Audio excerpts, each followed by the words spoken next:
Ladies and gentlemen, welcome to another episode of Sikh Treasures. This is episode 2. Last time around we had an opportunity to meet our fantastic guests and they're back with us again. We've got Dr Singh Chadha as well as Mr Bhupinder Singh Bhasin. Welcome to the show. So last time round we were really intrigued. We were talking about aha moments, the aha moments that you had when you went on this tour in Pakistan to visit all the Gurdwaras of the past, our Sikh heritage, but also you had an opportunity to visit, and you mentioned it before, the fact that some of your families had lived in those particular areas pre-partition, and there are still some communities that live there now. So let's talk a little bit about, you went off, and I love this phrase, off the beaten track, which effectively means that I can't imagine you being, like, hey, we're not going to be part of the party, we're radicals, let's get our own taxi, let's go and, investigate and find local villages where, you have some kind of historic reference in terms of your grandparents. And so you did that, right? You managed to find someone, you had some security with you as well, and I think you also went and visited a school too, didn't you? Yeah. So tell us a little bit about that trip, this was a few days into the trip, you decided to do that? So, as I said in the first programme, the bucket list thing here is not just to visit Pakistan and see the Gurdwaras, but also to see the homelands of my great-grandparents. And actually what is not perhaps well known is there are two, there's Islamabad, and actually behind Islamabad, or if you like, the twin part, like we've got New Delhi and Old Delhi, the twin part of Islamabad is a place called Rawalpindi, which at the time of the British, that was the name of it. And right round that area, which was a very big trading hub. So it's a trading hub for, all the goods coming from, as I said, the Silk Route was one of the things, but also, the stuff that's been produced in that region all ended up in Rawalpindi. So a lot of our families were traders around those areas, and there must be, many villages darted around. And now I personally know, because I've done my family tree, that on my both sides of the family there were all these different parts where we were, and one place I did know for sure. So you could trace the exact place, the exact Correct. part of the village where your family were. Yeah? So and the same with you as well, yeah. Not so much. We didn't manage to visit all of those places, but you knew the rough location. Yeah. But the one thing I think Bhupinder would have learned is just basically the structure of what we were looking at, because we were passing by lots of villages, cool. And basically a lot of the names were known to us. Right. Yeah. So you had identified. Let's go back to you. So you identified a particular area. Correct. Where your grandparents used to live. So my dad was born in a place maybe 30 miles from the centre of Rawalpindi, although in Pakistan it takes a lot longer going around places. And that was a village at the time, probably a town now, called Bewal.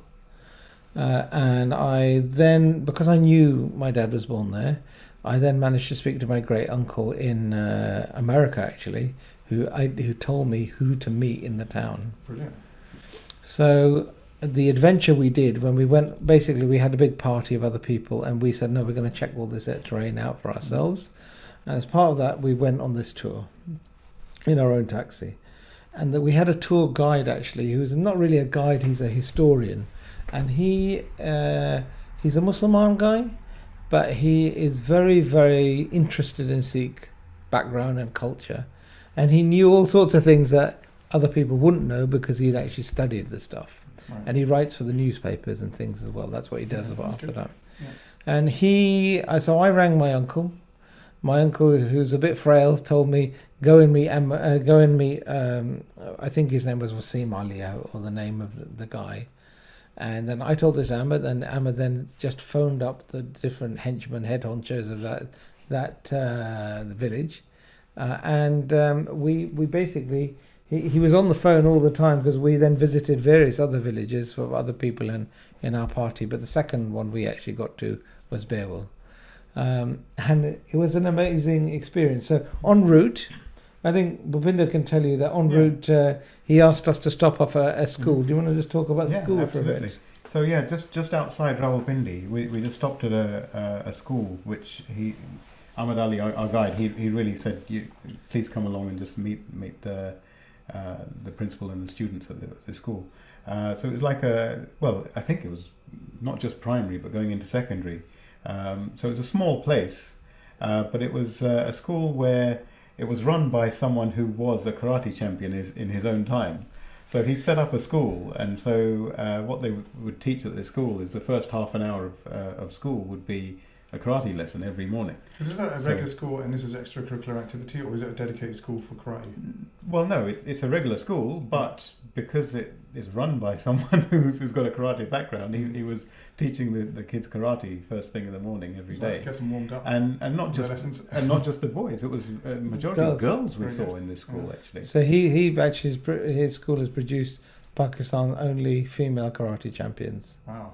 Yeah. And basically, I think the point here is that he was showing us respect and saying, we want you to meet Sardars, meet some Sikhs, and meet some foreigners as well, to give them inspiration and tell them a bit about the history of that. Yeah, we were living here, so that they don't miss out on that bit of knowledge. So there's none of this kind of trying to hide old history. There's actually embracing us. In a way, it's quite good as well. It's quite positive, yes, because what it's saying is that although it's now two separate countries, yeah, they're across the border, and there is a heritage. There is something that you need to remember about the past. To be honest, we were like rock stars half the time. Yeah, absolutely. Wherever, but that's just how we are. But wherever we went, we were, before going, we were like practicing. Oh, do we have to say salam alaikum and so on when we meet people there? But wherever we went, people came up. Yeah, people came up. Sat Sri Akal, Sardarji. It was a shock. It was a shock to us. It really was. But the thing you've got to remember is that we met various people and said, oh, our family is from this place, and then we would get the response, oh, well, my family's from Amritsar or from Jalandhar. And so you've got to remember it's a two-way street. Partition affected a huge number of people. Both Sikhs, 3 million people. Yeah, absolutely, and Muslims and Hindus and the like. So how did you feel? And I asked you this question the other week, which off camera, was you're with some of these people that you've met them, and I think in one case you went to their house and you were having like a really nice, was it some snacks and some Coca-Cola? Well, maybe shall we tell you the story of how we got to that, and then we can tell you how we feel. I'm just like, one of the things that you could hopefully cover is, did they say anything about who it was that caused all that kind of partition issues, between, in terms of the violence and everything else? Well, we heard various stories in different places that we went to, and I mean the underlying theme of many of the stories was that it was always a group of people from outside of that village that came and attacked Sikhs in this village, or and then at another place we heard that, oh, in this village, the Sikhs were generally the well-to-do people, and there were often the money lenders as well, and so they may have that was another incentive, that there was a time of violence and people were told that their debts would be removed. Oh, so that was one of the. That was another very. That was an aha moment, right? Yeah. Okay. So again, something we didn't really understand. So if we got rid of these people, so for example, our debts would be clear. Correct. So if you look at, so we went to this village, which is really a town now called Bevel, and the guy made the arrangements, and we had literally 15 men and maybe 4 or 5 ladies who met the lady parts. That we had a few ladies with us in our group. They were met separately, according to Muslim or Pakistani tradition. I don't know, but we were greeted. We were given hars. Can you believe it? They only knew in the morning. They presented us hars. They presented us with fruit, drinks, all these things, and they were very softly spoken. Now these were, so I was meeting a very great old elderly gentleman who knew the name of my grandfather. He knew my great grandfather and knew all my grandfather's brothers and family. Amazing, isn't it? And he was, I think, what was he, 86 or something? I think his age was. He's an old guy, right? And he then told us about what happened during partition. And he also spoke very highly of our family. And we also saw my great-grandfather's house. And we saw the land that they rented from us, which is now rubble. My great-grandfather's house sort of exists, although I'm not sure what that was and what it is today, because the land that was rented seemed to be bigger than his house. So I'm finding, that he rented a sort of house there. But they told us, and it's absolutely great. And they said, we looked after these fields. This was where we lived, and they treated us with a lot of respect. And then we did, to answer your question, we specifically asked about what happened at the time of partition. Right, and they were quite open to talk about it. Oh, I think everybody said it was a terrible time. Mm-hmm. Yeah, It was absolutely. Yeah. And actually, it's earlier than the partition that we think about. It's probably... Well, in fact, a lot of the violence began in March. That's what we were told. And what we were always told is that it was always groups from other towns and villages that came and caused attacked people and so on. And in Bearville in particular, it was very... My great uncle in America, he said, maybe you don't want to see, right? And actually I felt sad because we went to a house which was basically the biggest house in town. And it was done up on 4 floors and had satellite dishes and all the rest of it. And that was the location of the Gurdwara, which was like meters away from my great-grandfather's house. So that's a Gurdwara, that's a building that formerly was a Gurdwara? Well, no, they've destroyed the Gurdwara. And actually it's a good thing they destroyed the Gurdwara, because in that particular Gurdwara, over 400 people were set alight.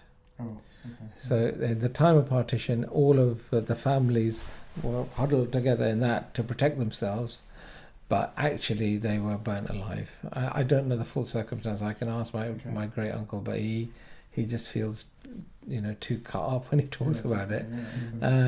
But all I can tell you is, on the flip side of that, we saw the great people, and they said that that it was orchestrated. Now, the point that Bhupinder made earlier was really interesting. So in the case of my great-grandfather, we had fields, we had lands, and the local Muslim people were essentially kirayadar. They were renting or working on the land. So like their house was rented off us, and that did create envy. And also because there was money in the hands of the Sikh people. That was also there were money lenders as well. Yeah, because some of these people were resigned to serfdom effectively because they owed money, and that was so. If you were told, whether you're of our village or whatever village, you were told, well, you're going to be saved, all of your debts are free. It was a motivation for people. Let's look at the other side of it, which is, and again we've spoken about this, off camera, which was when you went and when you go and visit some of these places, right? You'll see a well, you'll see certain facilities that are made for the community. And this is what I always find a bit of a problem when it comes to, obviously this is beyond the control of the people at the time when a rule was made about partition, about splitting it up. But they were communities that had lived together for so many generations, but they'd helped each other out. So when they build a well, they're not going to be saying, well, that well is not for anybody else in the family, it's just for us. That well is a community thing. So they've been doing things for communities to help them, right? What else would they have constructed? Wells? So we were told by our historian that it was in the nature of the Sikh people to make things which were what you might call seva or community seva. So on the tree, as we drove on roads, whenever we saw a banyan tree, he says every banyan tree you see in this region has been planted by a Sikh family. Wow. Right? And they produced banyan trees so that if you were travelling, you're walking or going by cart, you could rest under shade. Sometimes they would run shops from there as well. So, if they were selling produce, they'd want to sell it under a banyan tree. He says all the mango trees are also not particularly, they have been planted generally by Sikhs at that time. And the other one was the peepal tree, which will be planted more near religious I think I saw things. one of your pictures. Was that like a place like it was like a water area? That's right. So it's quite squarish as well. Yeah, I think you found one that was not quite looked after. Yeah, absolutely. That's the sad thing about it. Like we mentioned that in some of the places we saw a pile of rubble, which used to be a house, and it's still 70 years on. It's still a pile of rubble, which is a bit sad. Unheard of. Yeah, basically. Absolutely. So because there's no one really wanting to take responsibility for that, or there may be a question of ownership Yeah. as well. So we also saw, for example, a well and inside the well was an inscription in Gurmukhi. And when we looked at it, we said, "Oh, this is written in Punjabi." But the local Muslims said, "Well, that's not Punjabi because they can't read it because it's written in Gurmukhi." Right. Whereas in Pakistan, you have to realise that lots of people speak Punjabi, but they read it in the Shahmukhi script, in the Arabic style script. When you're reading, when it's written form, it's an Arabic script. But when you read it back, it comes out in Punjabi. Absolutely. Correct. Yeah, absolutely. So you've got to remember these small little differences where when you're there, they hit home to you really. And so, for example, we saw a well, and it was a little inscription giving the name of the person who built the well. He built the well in the memory of his wife. And then another place we went to, there was a great sort of bathing pool with a stepped entrance to the pool where people would have done sort of communal washing or washing of clothes and so on. Also leisure activities. And leisure activities. But in because there's a right? question, because there's a question of ownership and who owns it, who's going to look after it, who's going to pay for it, it was in disrepair. But the sad thing is, these villages that we went to, the couple of villages we went to, they were not in a good state. You know, and you think 70 years on, there should be improvement and so on. And what we were told that maybe 30 to 40% of the men of these villages have left and gone to the Middle East or to UK or Canada, and then they send back little bits of money, I guess. And I guess that makes doesn't give an incentive to the local people to some of the fields, like for example, there might be amrud, there might be apple, apricot, all these things are grown there, right? But then some of them are just not used because they can't. This sounds really weird. They hope to get Afghani and migrant labour. Right, they want Afghani refugees to come and look after their land because they're too rich. I think this affects parts of the Punjab, but Punjab is, and the Indian side is more mechanized because the size of, the scale is different. Here we're talking about a hilly landscape where, orchards can grow, but you can't really grow lots of crops in the normal way. Okay. What about industrial investment in terms of there's nothing, industry and that kind of thing, or factories and that? Is it not very around much here. barren land, you think? It seemed like so, yeah. In those sorts of areas where that's, if a lot of the labour has left the place and tried to go abroad, or they're urban. These are villages. Yeah, right. We saw my father's school, which was fantastic. They've got facilities like that, but we never saw anything. And we went through Gujar Khan. We didn't stop there. Very industrious place outside of Rawalpindi, and Rawalpindi obviously had factories and things as well, but nothing we saw very much here. Not so much in the countryside. In the cities, they were well built and where they make handicrafts in certain places. I've got a final question for you. Yeah. We're running out of time. Personally, right, when you went back, and I know in the previous program we spoke about kind of the emotion that you felt when you went to the same place, that like a religious place where your family had been to before, generations upon generations. When you actually went to where they used to live, right? What was flowing through your mind? Did you walk through and go, hey, this is just amazing? Or what was the kind of thing that was going through your head, individually? I think I was quite, in one sense, a bit sad that these places had not been developed. 70 years ago, they were prosperous little towns and so on. Flourishing. Yeah, or we hope they were. Right. But it seems like time has stood still for some of these places. Whereas you kind of think, well, if there was a big community there that wasn't uprooted and so on, they could have been quite prosperous areas. Absolutely, and those communities working together as well, rather than the separation that exists right now. Yeah, absolutely. How about you? Yeah, no, totally. And I think. It was very, very touching when we talked about the partition and all those things. It was very touching, but when you see a disused Gurdwara and it's bolted up, and I think Bhupinder's point here, there is some confusion, more so in Pakistan than in India, as far as I know, about who owns that land, because definitely Sikh type structures, buildings, they are there, but they're not really there. They're not really used. And sometimes they're right in the middle of the town. Now, Lahore, for example, we found Gurdwaras which had been converted and used. Here in the Rawalpindi side, that was not true. So it was quite a different thing. In fact, we saw a mandir that was being converted into a school in Lahore, all that kind of stuff, maybe because the value of the land is too high there. But here, we saw a mandir that was being used to feed farm animals. Yeah. So, Very different, isn't it? yeah, and it was sad, but at least in a way, it's good it's being used and not being demolished, because obviously after Ayodhya, all that kind of stuff that happened in India, they had started demolishing some of the stuff. Right, But well, luckily, our villages were protected in that sense. So, we could talk on and on Yeah, about, this. absolutely, This is really very interesting, and thanks so much for, sharing your personal journeys, and especially it's quite difficult subject area as well to talk about, even It's very sad, actually. to your family as well, who will also be watching this too, Mm. and any others that will also be saying, because it's a thing that affected a lot of people, the Absolutely, partition and yeah. the separation. Okay, well that's it. That's all we've got time for this time round. Thanks for tuning in. Next time round, we will be back again with our wonderful guests, and we will be focusing in on the Gurdwaras that you visited, and tell us a little bit more about the differences, the similarities, and also more aha moments. So we look forward to seeing you next time. Waheguru Ji Ka Khalsa, So, Waheguru Ji Ki Fateh.